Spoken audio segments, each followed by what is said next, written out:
வணக்கங்கண்ணா. வணக்கம் அண்ணா. வணக்கம் அன்பு உள்ளங்கள், யூடியூப் நேயர்கள் அனைவருக்கும் வணக்கம். பாலண்ணன் கேள்வி கேட்குறாரு அப்படின்னா அவர் மற்ற உங்கள் சார்பாக, மக்கள் சார்பாக தான் அவர் கேள்வி கேட்குறாரு தவிர வேறு ஒன்றுமே கிடையாதுங்க. அதனால் அவர் கேள்வி கேட்குறத தப்பாக யாரும் நினைக்காதீங்க, கேளுங்கண்ணே. இப்போ உச்சம் பெற்ற கோள்களால் ஒரு பிரயோஜனம் இல்லை. நீசம் பெற்ற கோள்களும் வக்ரம் பெற்ற கோள்களும் பகை பெற்ற கோள்களும் தருகிற பணம் செல்வ வளமையை உச்சம் பெற்ற கோள்கள் ஒருபோதும் தர்றதில்லை அப்படின்னு ஜோதிடர்களுக்கிடையே ஒரு சொல்லாடல் இருக்கு. ஜோதிட விரும்பிகளும் அதை உண்மையான்னு கேட்குறாங்க. இந்த பாருங்க, ஜோசியங்க அவங்களாம் என்னத்தையாவது ஒன்று சொல்லிக்கிட்டு ஒன்று ஏமாற்றிக்கிட்டு போய்கிட்டே இருந்துச்சுன்னா, இப்போ 1955-56 பிறந்த மக்களுக்கு 4 கோள்கள் உச்சம், ஏன் 5 கோள்கள் உச்சம், ஏன் 6 கோள்கள் உச்சமானவங்கெல்லாம் அந்த இடத்துல இருக்காங்க.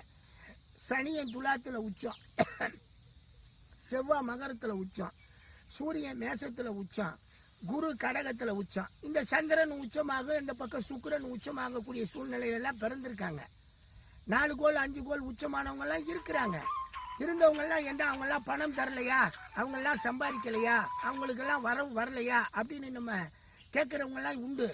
நானே பார்த்துருக்கேன். நிறைய பேருக்கு வருமானம் இல்லாமல் சும்மா தெரிஞ்சவங்க, சோம்பேறி தெரிஞ்சவங்க, எதையுமே பயனற்று போனவங்கெல்லாம் இருக்கிறாங்க. அதெல்லாம் உண்மைங்க. நீங்கள் கேட்குறது பணம் பணம் பணம் பணம் ஒரு இடம் தாங்க கொடுக்கும். 2ஆம் பாவம் தான் பணம் கொடுக்கும். வேறு எந்த பாவமும் பணம் கொடுக்காதுங்க. எல்லா பாவமும் அந்த பணம் கொடுக்கறதுக்கு தன் வழியை உபயோகப்படுத்தி பணத்தை கொண்டு வந்து கொடுக்குங்க. அதுதாங்க யதார்த்தம், அதுதாங்க உண்மை. இதில் உச்சமான கோள் நீச்சமான கோள் அப்படின்னு கணக்கு எடுத்துக்கிட்டிங்கன்னா, ஒரே ஒரு லக்னத்துக்கு தாங்க தனாதிபதி உச்சமாதான், தனஸ்தானத்தில். அதுவும் எங்கன்னு கேட்டிங்கன்னா, சிம்ம லக்கணத்துக்கு 2ல் புதன் உச்சமாவான். மீதி எந்த லக்கணத்துக்குமே தனாதிபதி உச்சமாகக்கூடிய அமைப்பே வரவே வராதுங்க. காரணம் என்ன அப்படின்னு கேட்டிங்கன்னா, நீங்கள் இப்போ பாருங்கள், மேசத்திலுக்கு 2ல் யார் தனாதிபதி சுக்கிர உச்சமாக மாட்டார், ரிஷபத்துக்கு 2ல் புதன் உச்சமாக மாட்டான், மிதுனத்துக்கு 2ல் கடகத்தில் சந்திரன் உச்சமாக மாட்டான். இது 1ல் தான் உச்சமாகும். குரு உச்சமாகுங்களா? குரு என்ன தனாதிபதியா? தனாதிபதி உச்சமாகிற ஒரே லக்னம் சிம்ம லக்னம் தாங்க. மீதி எல்லா லக்னத்திலுமே தனாதிபதி ஆட்சி பெறுவான். தனாதிபதி ஆட்சி பெறுவான் தனஸ்தானத்தில். இந்த 2 தான் நீங்கள் கவனிக்கணுங்க.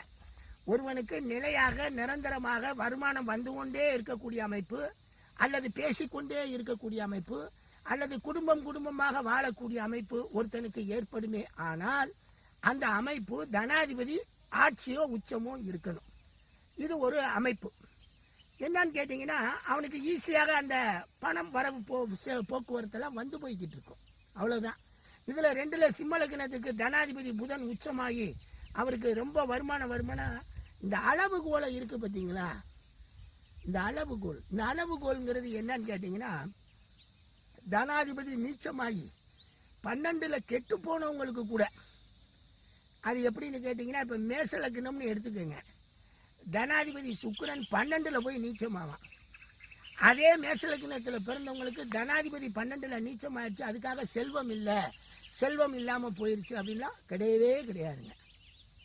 இங்கே என்ன சொல்ல வருது தனஸ்தானம் அப்படின்னு கேட்டிங்கன்னா, அது இருக்கக்கூடிய ஒவ்வொரு பாவகத்தின் அடிப்படையிலையும் அந்த தனபாவத்தை செயல்படுத்தும். ஒருத்தர் ஊராக போய் தேடி தேடி செலவு பண்ணுறார், இல்லை செல்வங்களை சேர்த்து குமிச்சு வச்ச இடத்துல இருந்து செல்வங்கள் திடீரென்று வரக்கூடிய யோக அமைப்பு வரலாம். செல்வமே தேடாமல் இருந்து எப்போவாது செல்வம் பெறக்கூடிய அமைப்பு வரலாம். இதெல்லாம் இந்த தனாதிபதி நீச்சமாகிறது கெட்டு போகக்கூடிய அடிப்படையில் நம்ம இதெல்லாம் பற்றி நம்ம சொல்லலாம். ஆனால் அதே இது ஒருத்தன் எப்போவுமே செல்வாக்குடன் செல்வம் சின்ன சின்ன செல்வங்களுடன் இருக்கிறான்னா தனாதிபதி ஆட்சியாக இருக்கணும். இது வக்ரமாக இருக்குது, இது நீச்சமாக இருப்பதினால் நன்மை, அதெல்லாம் பொய்யுங்க. யாருக்குமே தனாதிபதி தனஸ்தானத்தில் நீச்சமே ஆக மாட்டான். அதை நீங்க நல்லா புரிஞ்சுக்கணும். தனாதிபதி தனஸ்தானத்துல ஆட்சி பெறுவானே தவிர இந்த புதன் ஒரு கோள் மற்றும் சிம்ம லக்னத்துக்கு உச்சமானதுனால அதுக்கு அதிக பணம் கொடுக்கணுன்ற அமைப்பெல்லாம் கிடையாது. வரக்கூடிய அந்த திசையை நடத்தக்கூடிய கோள்கள் இருக்கக்கூடிய பாவக அமைப்புகள் எந்த அடிப்படையில் இவங்களுக்கு செல்வம் கொடுக்கணும் அப்படிங்கிறதெல்லாம் இருக்கு. முன்னாடி நீங்க பாப்பீங்க, இந்த செல்லு வச்சிருக்கவங்க எல்லாருமே இன்னைக்கு இந்த செல்லை நம்ம கைபேசியை வச்சிருக்கக்கூடிய அமைப்பினர்கள் அத்தனை பேருமே வேக வேகமாக பணம் தேடி இருக்காங்க, வேக வேகமாக செல்வம் தேடி வச்சிருக்கிறாங்க. யாரோ என்னமோ ஆனாங்க, ஆனா எனக்கு பணம் வருது அப்படிங்கிற மாதிரி எல்லாம் இதுல பல லட்சக்கணக்கான மனிதர்கள் இந்த வியாபாரத்தில் இன்னைக்கு ஈடுபட்டிருக்காங்க. 20 வருஷத்துக்கு முன்னாடி இதுல யாருமே இல்லை. அப்படிங்கிறப்ப 20 வருஷத்துக்குள்ள இதுல மாறி இருக்கு மக்கள். அப்படின்னா இதன் மூலமாக செல்வம் வரணும்னா கம்யூனிகேஷன் தான். கம்யூனிகேஷன் பிளானட் புதன். கம்யூனிகேஷனை செயல்படுத்தக்கூடிய பாவம் 3ஆம் பாவம். யார் யாருக்கு 3ஆம் பாவம் நல்லா இருந்து, யார் யாருக்கு புதன் நல்லா இருந்து, யார் யாருக்கு பணத்தை கொடுக்கக்கூடிய திசைகள் உருவாகி அந்த திசாநாதர்கள் வந்திருப்பாங்களோ அவங்களுக்கு தான் இந்த பணம் பெறக்கூடிய யோக அமைப்பு வருங்க. பொதுவாக தனாதிபதி ஆட்சி பெற்றிருக்கார், அவர் திசையை நடத்துறார், அதனால பணம் வருமானா பணம் வரும். ஆனா தன்னுடைய தேவைக்கு தகுந்த மாதிரி வரணும்ல. இப்ப 12ல இருக்கா, லக்னாதிபதி 12ல கெடுறான், தனாதிபதி 2ல இருந்து ஒருத்தனுக்கு திசையை நடத்துறான். இதுக்கு முன்னாடி நடந்த திசையின் அடிப்படையில் ஜெயிலில் இருப்பான். அப்ப ஜெயிலில் இருக்கிறவனுக்கு பணம் வருது அப்படின்னா எப்படி வரும்? அங்க என்ன அடிப்படையில் பணம் வரணுமோ அப்படித்தானே வரும். அதனால இந்த கால சூழ்நிலையை நீங்க யோசிச்சு சொல்லணுங்க. பொதுவாக அண்ணன் கேட்ட கேள்வி, உச்சக்கோள்கள் பணம் தருவதில்லை, நீச்சக்கோள்களும் வக்ரம் அடைந்த. இந்த வக்ரம்ங்கிறது எவ்வளவு பெரிய ஒரு மாற்றத்தை இந்த சாதாரண ஜோதிடர்களுக்கு உருவாக்கிக்கிறத நான் விளக்கணுங்க. ஏங்க, ஒரு கோள் வக்ரமானால் உடனே அது பின்னாடி இருக்க வீட்டு பலனை செய்யும் சொல்றது எவ்வளவு பெரிய போலித்தனமான உண்மை தெரியுங்களா? அதை நான் விளக்குறேன். அதுக்கு முன்னாடி இந்த பணம் பணம் பணம், இந்த உலகம் பணம் தான் இல்லைன்னு. பணத்தை சுக்கிரன் கொடுத்தா செகண்ட்ல கோடி கணக்கில் கொடுப்பான். அது நேர்மையா வரும். அதே இது பணத்தை ராகு கொடுத்தான்னா சூழ்ச்சியாக சூதாக கோடி கணக்கில் கொடுப்பான். இவங்க 2 பேரை தவிர மீதி யாருனாலையும் பணத்தை அவ்வளவு சுலபமாக கொடுக்க முடியாதுங்க. சூரியன் கொடுத்தா கூட சட்ட திட்டங்களை போட்டு தான் கொடுப்பான். சந்திரன் கொடுத்தா கூட விளைச்சல் அடிப்படையில் தான் கொடுப்பான். அதே மாதிரி உங்களுக்கு செவ்வாய் கொடுத்தா கூட தன்னுடைய அதிகார வரம்புக்குள்ள தான் பணம் கொடுப்பான். புதன் கொடுத்தா கூட கேளிக்கை வேளிக்கை விளையாட்டு. இப்ப IPL நடக்குது இல்லையா, அது புதனுடைய விளையாட்டு. எத்தனை பேர் பகிர்ந்து உண்டு அந்த பணத்தை பெறுறாங்க பாருங்க. அதே மாதிரி பாத்தீங்கன்னா உங்களுக்கு குரு கொடுக்குறாருன்னா அதெல்லாம் ரொம்ப ரேரா கம்மியா தான் கொடுப்பாரு. அதாவது நான் கொஞ்ச நாளைக்கு முன்னாடி கேள்விப்பட்டேன், கீழ்கோர்ட்டில் இருக்கக்கூடிய வக்கீல்களுக்கு அவங்க போடக்கூடிய நோட்டீஸ்களுக்கு ஒரு ரேட்டுனா சுப்ரீம் கோர்ட்டில் இருக்கவங்க வாதாடுறதுக்கெல்லாம் நிறைய பணம் வாங்குவாங்க. அங்கே இருக்கக்கூடிய லாயர்ஸ்லாம் ரொம்ப லக்ஸுரியாக வாழ்கிறாங்க அப்படின்ற மாதிரி ஒரு கருத்து. அது நமக்கு தெரியாதுங்க, ஆனால் பல சொன்னாங்க, கேட்டோம். அப்போ இதெல்லாம் என்னடான்னா குருவுடைய வேலை. ஆனால் அதே மாதிரி எல்லாரும் அதை பெற முடியாது. ஒரு சிலருக்கு தான் அந்த யோகம் வரும். அப்படியா இருந்தாலுமே அவர்கள் இந்த சுக்கிரன் அளவுக்கு பணத்தை சம்பாதிச்சிருப்பாங்க. இந்த ராகு மோசடிக்கார கோள் இவங்க செய்கிற அளவுக்கு பணம் வந்திருக்குமான்றதே தெரியாதுங்க. அதெல்லாம் நேர்மையான பிளானட்டுங்க, குரு சம்பந்தப்பட்ட பிளானட்டெல்லாம். அதுக்கு அடுத்தாப்புல பார்த்தீங்க அப்படின்னு கேட்டிங்கன்னா உங்களுக்கு சனி, உழைப்பால் உயர்ந்தவர்கள் எவ்வளோ பேர் இருக்காங்க, அவங்க பணம் எவ்வளோ வந்துடும்.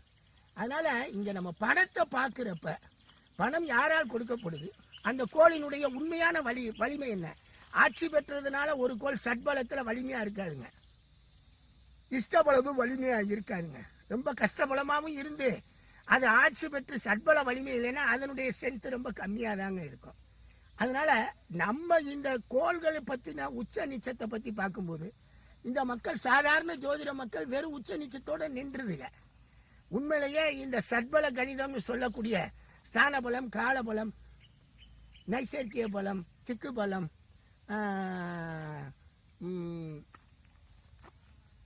இந்த திருக்கு பலம், இதை எல்லாமே நம்ம கொஞ்சம் பார்க்கணுங்க. இதை பார்த்துட்டு இதனுடைய டோட்டல் முடிவில் பார்க்கணும். இதெல்லாம் பழைய கதையில் சொன்னது தாங்க. இன்னைக்கு அதை பயன்படுத்தி நீங்க பாருங்க, ஒருவருடைய பலம் எப்படி இருக்கு, 12 பாவானுடைய ஸ்ட்ரென்த் எந்த மாதிரி இருக்கு. அது அடிப்படையில் தாங்க நம்ம பணத்தை பத்தி எல்லாம் பேசணும். இப்ப 1 கோடி ரூபாய் போடுறவரை அடுத்தாப்புல இருக்கக்கூடிய பணத்தை தான் எதிர்பார்ப்பார். அதே தனாதிபதி ஆட்சி பெற்ற இன்னொருத்தர் என்ன பண்ணுவாரு, 1000 ரூபாய் முதல் போட்டா அதுக்கு என்ன வருமானம் வருமோ அதுதான் பார்க்க முடியும். அதனாலதான் சொல்றோம், இடம் பொருள் ஏவல் பார்த்து பணத்தை அவங்க எப்படி எடுக்கிறாங்க, போடுறாங்க, வர்றாங்கன்னு பாருங்க. ராகுவும் சுக்கிரனும் தான் செகண்டில் பணம் கொடுப்பாங்களே தவிர மீதி எல்லாருமே ரொம்ப கவனமாக தான் கொடுப்பாங்க. நன்றிங்க நன்றிங்க நன்றிங்க.